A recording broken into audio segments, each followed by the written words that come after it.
दोस्तों, आज की इस वीडियो के माध्यम से हम आपके पास जुड़ चुके हैं और आपको जिस चीज का इंतजार था फाइनली मैं उसके बारे में कंप्लीट जानकारी देने के लिए, कंप्लीट क्लास लेने के लिए हम आपके पास जुड़ चुके हैं। दोस्तों, जितने भी फ्रेंड्स हैं आप लोग के सर्किल में, आप लोग की जान पहचान के जो एएनएम कर रहे हैं या जो एएनएम कंप्लीट कर चुके हैं या जो एएनएम में जॉब करने वाली हो, सारे लोगों के लिए ये वीडियो आपके लिए इंपॉर्टेंट होने वाला है, क्योंकि मैं दिखाऊंगा कि एएनएम को क्या क्या कार्य करने होते हैं अगर आपको नौकरी लग जाते हैं तो, या फिर अगर आप लोग प्राइवेट में एएनएम करके अपना नर्स के रूप में एक जॉब करने के लिए जाती हो तो आपको क्या क्या कार्य जाना चाहिए उसके बारे में कंप्लीट जानकारी मैं इस वीडियो में देने वाला हूं। साथ ही दोस्तों, खास करके उन कैंडिडेटों के लिए जिनका रिजल्ट 8853 में उनका मेरिट लिस्ट बन चुका है और उन लोगों को पोस्टिंग होने वाला है। दोस्तों, जब आपकी पोस्टिंग हो जाएगा, पोस्टिंग होने के बाद अब आप लोग को करना क्या होगा कि नौकरी करना होगा। अब नौकरी करने के ड्यूरिंग बिहार सरकार के अंतर्गत क्या क्या कार्य करने होते हैं स्वास्थ्य विभाग में, जिससे कि आपका परफॉर्मेंस अच्छा रहे और आप लोग आसानी से अपना कार्य कर सकते हैं, उसके बारे में कंप्लीट जानकारी दूंगा। साथ ही फ्रेंड्स, मैं आपको इस वीडियो में इतना अच्छी जानकारी दूंगा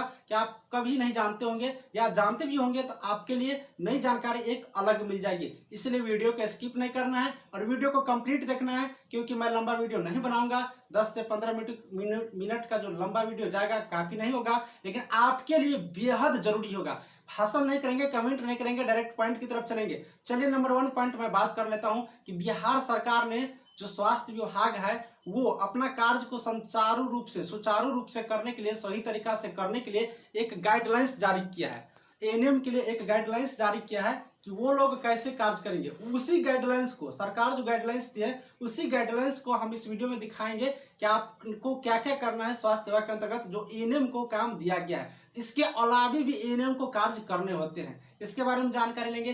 दूसरा नंबर पॉइंट जो भी है दोस्तों, अगर आप लोग नौकरी करने जाते हो तो आप लोग अपने माइंड का इस्तेमाल करके, अपने तरीका से, अपनी सोच समझ करके आपको नौकरी करना है, क्योंकि नौकरी एक ऐसा चीज है जहां पर आप लोग को बहुत सारे लोग कई तरह के बात कहने के लिए आ सकते हैं हॉस्पिटल्स में। चूंकि यहाँ पर पब्लिक सेक्टर होते हैं, बहुत सारी चीज़ों को झेलना पड़ता है, बहुत सारे लोगों को बात भी सुनना पड़ता है, लेकिन आप अपने विवेक के अनुसार, आप अपने माइंड के अनुसार आपको कार्य करना है। चूंकि दोस्तों नौकरी आपको करना है, इसलिए आप अपने तरीका से करेंगे। ऐसा नहीं कि किसी के बहकावे में आगे वो काम कर ले, ये काम कर ले। आप लोग प्रतिदिन मेरा वीडियो देखते होंगे तो आप लोग को जरूर ये वीडियो दिखाई देता होगा कि आज इस हॉस्पिटल में नर्स का निलंबित हो गया, आज उस हॉस्पिटल में नर्स को यहाँ से हटा दिया गया। खास करके जो कॉन्ट्रैक्ट पर जॉब करते हैं, संविदा पर नौकरी करते हैं, वैसे कैंडिडेट को काफी यहाँ पर सतर्क रहना पड़ेगा।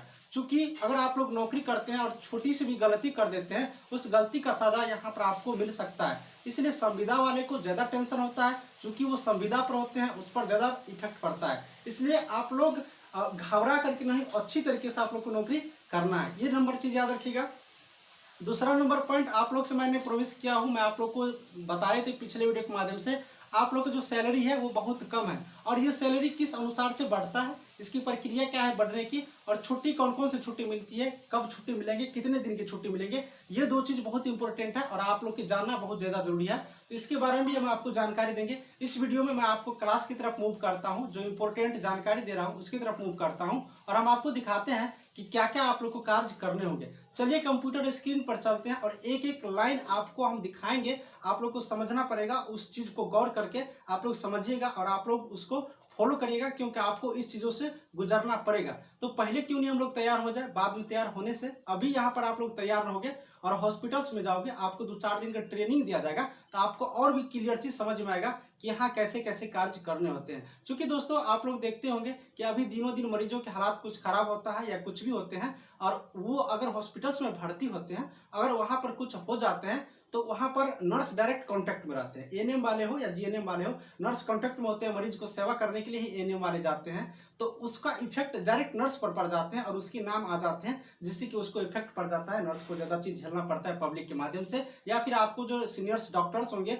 उसके माध्यम से आप पे टेंशन या प्रेशर बढ़ सकता है। इसलिए सारे कार्य को अच्छी तरीके से सीखना होगा। मैं भी अगर नौकरी करता हूँ तो मुझे भी वो सारी जानकारी होनी चाहिए जो मेरे कार्य के अंतर्गत आते हैं, जो मेरे कार्य क्षेत्र के अंतर्गत आते हैं। तो चलिए कंप्यूटर स्क्रीन पर विलंब नहीं करते हैं और वो पूरी कंप्लीट जानकारी लेते हैं। एक छोटी सी रिक्वेस्ट करूंगा दोस्तों कि अगर आप लोग मेरी वीडियो देखते हो तो एक लाइक कर दीजिएगा और वीडियो अच्छा लगे तो मेरे लिए यार रिक्वेस्ट करता हूँ, मेरे लिए वीडियो को फैला देना, सबको शेयर करो, व्हाट्सएप पर शेयर करो, अपने स्टेटस लगाओ, फेसबुक पर शेयर करो। बहुत मेरे कैंडिडेट्स हैं, बहुत मेरे जो फैंस हैं, या जो मेरे स्टूडेंट समझो या फिर मेरे फ्रेंड समझो, जो भी हो यार, मुझे बहुत लाइक करते हो, लेकिन मेरे वीडियो को आप लोग शेयर नहीं करते। यार वीडियो शेयर कीजिए, वीडियो शेयर जितना करोगे, जितना मेरा व्यूज बढ़ेगा, जितना मेरे लाइक्स बढ़ेंगे, जितना मुझे सपोर्ट देंगे, उतना ही मुझे जज्बात मिलती है कि आपके लिए मैं कार्य करूं। चूंकि आपके व्यूज देख करके, आपके ये जो मोटिवेशनल जो कमेंट्स होते हैं वो सारे देख करके मुझे भी मन करता है कि आपके लिए नया नया वीडियो बनाता रहूं। ज़्यादा मैं रिक्वेस्ट की तरफ नहीं मूव करूंगा, लेकिन बहुत ज़्यादा रिक्वेस्ट किया हूं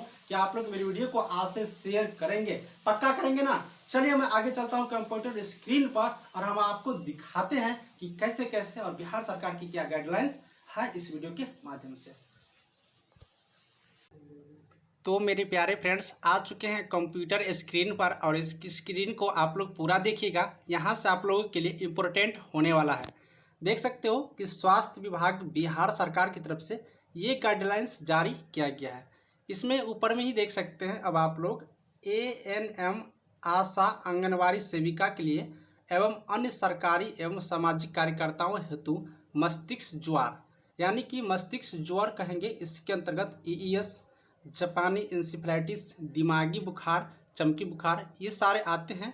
इनके लिए मार्गदर्शिका, यानी कि इन सारों के लिए एक मार्गदर्शिका जारी किया गया है, जो कि संशोधित 2021 मार्गदर्शिका हम लोग कह सकते हैं। अब हम लोग नीचे की तरफ बढ़ेंगे।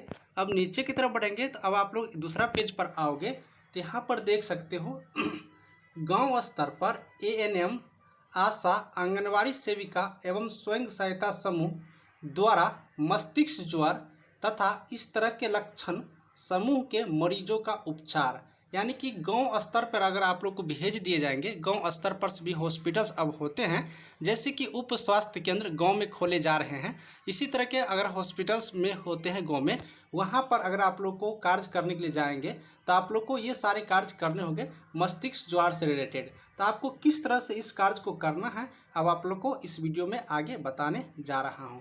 अब नीचे की तरफ आएंगे, एक एक पॉइंट दिखिएगा। ये बिहार सरकार की गाइडलाइंस है, ये PDF हम आपको टेलीग्राम ग्रुप में डाल देंगे। टेलीग्राम ग्रुप का लिंक डिस्क्रिप्शन में है, आप लोग सर्च करिएगा, जुड़ जाइएगा और आप लोग उसमें जुड़िएगा तो ये PDF मिल जाएगा। जैसे कि यहाँ पर देख सकते हो कि जैसे कि आप अवगत हैं, मस्तिष्क ज्वर कहने का मतलब है EES, उसके बाद जापानी इंसेफेलाइटिस, दिमागी बुखार और चमकी बुखार, ये सारे मस्तिष्क ज्वर के अंतर्गत आते हैं। आप लोग नोट्स भी बना सकते हो, चूँकि बिहार सरकार की गाइडलाइंस है, बिहार सरकार की ये नोटिस है, तो आप लोग को ये सारी जानकारी होना चाहिए। अब कह रहा है कि एक वायरल बीमारी है ये जो मस्तिष्क ज्वर है, और मस्तिष्क ज्वर के अंतर्गत जो आती है EES, जापानी इंसेफेलाइटिस, दिमागी बुखार और चमकी बुखार, एक वायरल बीमारी है, यानी कि एक दूसरे को वायरल होने से होता है, जो कि मच्छर के काटने से होता है। अब यहाँ पर स्पष्ट भाषा में बता दिया गया, ये सारे जो बीमारी होते हैं मच्छरों के काटने से होते हैं। अत्यधिक गर्मी एवं नमी के मौसम में यह बीमारी फैलती है, यानी अगर ज़्यादा गर्मी पड़ जाते हैं तो ये बीमारी आपको फैलेगी, या फिर नमी के मौसम में भी यह बीमारी फैलती है। तो आपको ये जानकारी होना चाहिए कि यह बीमारी कब फैलती है, उस अनुसार से आप लोग को सतर्क होना पड़ेगा। उसके बाद अमूमन अगर टाइम की बात करोगे, यानी कि किस टाइमिंग में, तो टाइमिंग की भी यहाँ पर जिक्र किया गया है। अमूमन अप्रैल महीना से लेकर के दिसंबर माह के प्रथम सप्ताह तक इस बीमारी के मरीज पाए जाते हैं। अब आप लोग इस पे भी सतर्कता होना पड़ेगा कि ये जो बीमारी होती है अप्रैल महीना से लेकर के दिसंबर महीने तक आप लोग को ये बीमारी परेशान कर सकती है, यानी कि जनवरी, उसके बाद फरवरी, उसके बाद मार्च, ये 3 महीना ही ऐसा होता है जिसमें आप लोग को ये बीमारी से आप लोग को नहीं गुजरना पड़ेगा मस्तिष्क ज्वर से। बाकी जो अप्रैल से दिसंबर होते हैं उसके प्रथम सप्ताह तक ये बीमारी मरीजों में पाए जाते हैं। अब यहाँ पर टाइम देख लेंगे, नोट्स कर लेंगे कि अप्रैल से दिसंबर तक होते हैं, याद रखेंगे, मच्छर के काटने से होते हैं, वायरल बीमारी है। उसके बाद ये नमी और जो गर्मी के मौसम होते हैं उस टाइम में होते हैं। अब दोस्तों आगे हम लोग देखेंगे, इस बीमारी में 1 से 15 वर्ष के बच्चे ज़्यादा प्रभावित होते हैं। अब यहाँ पर यह भी बता दिया गया कि 1 से 15 वर्ष के बच्चे पर ज़्यादा नज़र रखना है, क्योंकि इसी बच्चे की उम्र के जो बच्चे होते हैं उस पर ये इफेक्ट पड़ते हैं। इस बीमारी का जो पहचान, लक्षण, क्या करना चाहिए, क्यों नहीं करना चाहिए की जानकारी होने से आप अपने गांव में इस बीमारी से ग्रसित बच्चों की जान बचा सकते हैं। अब यहाँ पर आप लोग यहाँ पर स्पष्ट भाषा में देख लिए कि अगर इस टाइप की बीमारी होती है तो उसका पहचान कैसे करेंगे, इसका लक्षण क्या है, उसका मतलब कैसे पता करेंगे कि इसमें ये बीमारी है, इसकी जानकारी अगर आपके पास हो जाते हैं तो आप लोग आसानी से इस जो रोग होंगे उसमें जो इफेक्ट पड़ेगा उस बच्चों का आप जान बचा सकते हैं। तो यहाँ पर 3-4 पॉइंट याद रखेंगे कि मस्तिष्क ज्वर जो बीमारी होते हैं उसके अंतर्गत एईएस, जापानी एन्सेफेलाइटिस, दिमागी बुखार आते हैं और ये एक वायरल बीमारी है, मच्छर काटने से होता है, नमी और गर्मी के समय में होता है। अप्रैल से दिसंबर के प्रथम सप्ताह तक ये बीमारी ज़्यादा पाए जाते हैं। 1 से 15 वर्ष के बच्चों में पाए जाते हैं और इसकी जो आगे की जानकारी है वो आगे हम दे देते हैं। चलिए अब सबसे पहले हम लोग अगर किसी बच्चे को बीमार हो जाते हैं, कोई मरीज ग्रस्त हो जाते हैं 1 से 15 वर्ष की उम्र के बच्चे, तो उसकी पहचान कैसे करेंगे। पहले तुमको पहचानना ही होगा ना कि कौन सी मरीज वहाँ पर उसको लक्षण देखकर पहचानेंगे कि ये इफेक्ट किस रोग से है, कैसे है, तो वो पहचान देख लेते हैं। तो मस्तिष्क ज्वर के मरीजों की पहचान एवं इसके लक्षण क्या क्या पहचान है वो देख लीजिए। अगर सर दर्द हो रहा है, तेज बुखार आने से 5-7 दिनों से ज़्यादा का ना हो, यानी कि अगर किसी को सर दर्द हो रहा है या फिर तेज बुखार आता है जो कि 5 से 7 दिनों के ज़्यादा नहीं हो रहा है, तो आप लोग समझ सकते हैं कि मस्तिष्क ज्वर का लक्षण इसमें आ गया है। अर्ध चेतना एवं मरीज में पहचानने की क्षमता नहीं होना, यानी कि मरीज में अर्ध चेतना हो जाता है, वो एक दूसरे को पहचानने की क्षमता घट जाती है, ये सारे लक्षण उसमें पाए जाते हैं। भ्रम की स्थिति पैदा हो जाता है, भ्रम लगने लगता है कि मैं कहाँ हूँ नहीं हूँ, ये सारा चीज़।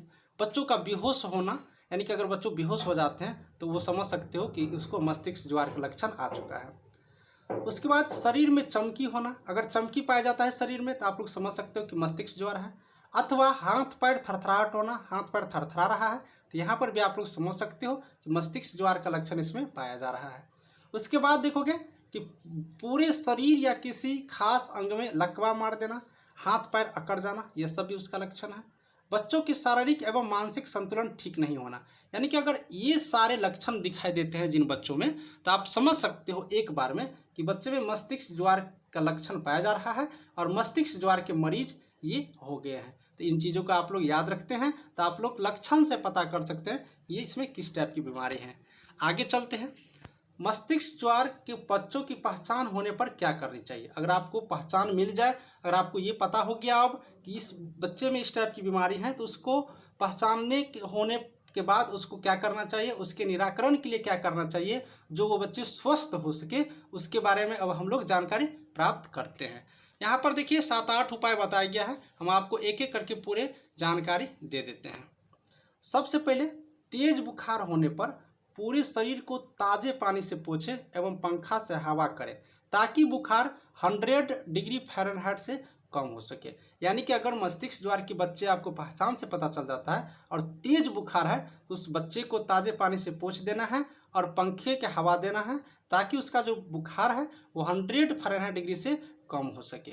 अब दूसरा क्या करना है, पैरासीटामोल की 500 mg की गोली अथवा 150 mg या 5 ml की सिरप मरीज को उम्र के हिसाब से देना चाहिए। यानी कि यहाँ पर पैरासीटामोल 500 mg की गोली आप लोग देख सकते हैं या 125 mg या फिर 5 ml की सिरप आप लोग मरीज की उम्र के हिसाब से, आप लोग यहाँ पर उम्र का ध्यान रखेंगे। ऐसा नहीं कि सारे उम्र के बच्चों के सारे डोज दे दिया जाए, तब वो दिक्कतें होंगी। उम्र के हिसाब से आप लोग ये गोली चला सकते हो या फिर वो कफ सिरप चला सकते हो।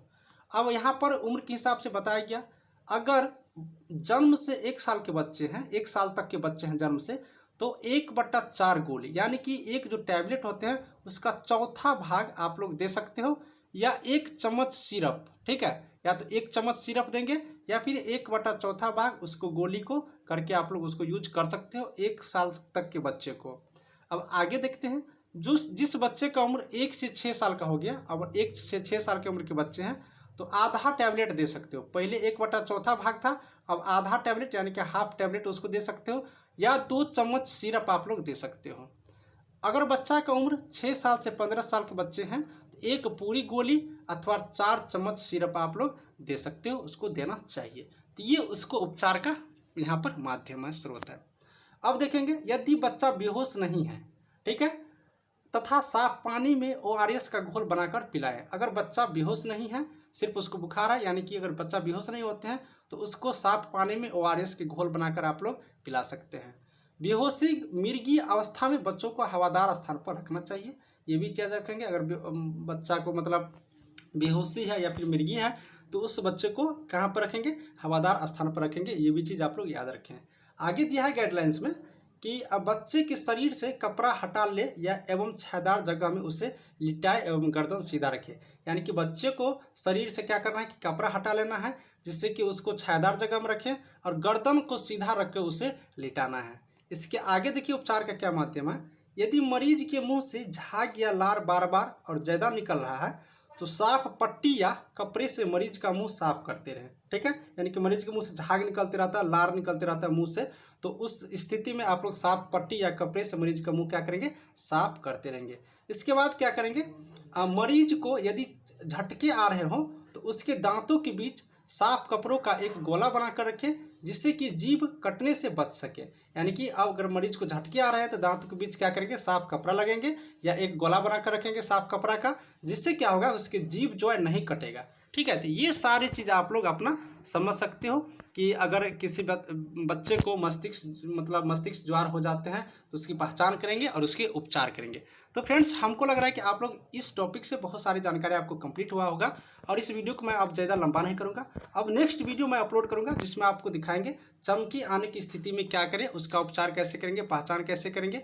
उसके बाद और भी चीज़ हम आपको दिखाएंगे क्या क्या करना है। बहुत सारे इसमें ये गाइडलाइंस दिया है और इस गाइडलाइंस को आप लोग अच्छी तरीके से ध्यान में रखेंगे। तो चलिए इस वीडियो को यहीं समाप्त करते हैं और आप लोग कमेंट करिएगा तो मैं दूसरा वीडियो बनाऊँगा और ये जो PDF है इस पूरे PDF को हम आपको पढ़ा दूंगा, क्योंकि बिहार सरकार के स्वास्थ्य विभाग की तरफ से ये गाइडलाइंस जारी किया गया है ANM और आशा कार्यकर्ता और आंगनबाड़ी सेविकाओं के लिए। तो आज इस वीडियो को यहीं पर ख़त्म करते हैं। फिर से रिक्वेस्ट करते हैं, वीडियो अच्छा लगा होगा तो मेरे लिए सब्सक्राइब के साथ ही वीडियो को शेयर करिएगा। जितना ज़्यादा व्यू जाएगा उतना ही जल्दी मैं आपके लिए नया नया वीडियो लाते रहूँगा। Thank you.